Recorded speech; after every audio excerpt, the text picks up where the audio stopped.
Hello guys, நம்ம என்ன பார்க்க போகிறோம்னு கேட்டிங்கன்னா, சிவப்பு கீரையை வச்சு பருப்பே இல்லாமல் கடையில் பண்ண போகிறோம். வாங்க எப்படி பண்ணுறதுன்னு பார்த்துலாம். சிவப்பு கீரையை இப்போ இந்த குக்கரில் போட்டுக்கலாங்க.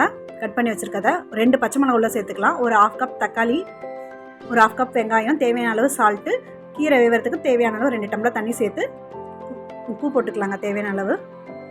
குக்கரை மூடி போட்டு வச்சிடலாம். 3 விசில் வந்ததுக்கப்புறம் ஓப்பன் பண்ணி பார்க்கலாங்க. பாருங்கள், கீரை நல்லா வெந்து வந்திருக்கு.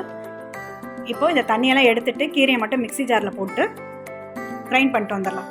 கிரைண்ட் பண்ணதை ஒரு பாத்திரத்தில் மாற்றிக்கலாங்க. வேக வச்ச தண்ணியை மீதம் இருக்கிறத அதையும் சேர்த்துக்கலாம். இப்போது தாளிச்சிடலாங்க. கடாயில் தேவையான அளவு எண்ணெய் ஊற்றிட்டு கடுகு 1 ஸ்பூன், ஜீரகம் 1 ஸ்பூன், 2 காஞ்ச மிளகாய் இந்த மாதிரி கிள்ளி சேர்த்துக்கலாம். வெங்காயம் தேவைன்னா வெங்காயம் போட்டுக்கலாம். பெருங்காயம் கொஞ்சோண்டு போட்டுக்கலாங்க. பூண்டு தட்டிட்டு சேர்த்துக்கலாங்க வாசனைக்கு. இதை நல்லா வதக்கினதுக்கப்புறம் நல்லா கோல்டன் ப்ரௌன் ஆகிற வரைக்கும் நல்லா வதக்கி எடுத்துகிட்டு அதை தாளித்து இதில் ஊற்றிடலாங்க. அவ்வளோதாங்க. கீரை பிடிக்காதவங்க கூட ஈஸியாக சாப்பிடுவாங்க. பருப்பே இல்லாத சிவப்பு கீரை கடையில் ரெடி. நீங்களும் ட்ரை பண்ணி பாருங்கள். பாய்.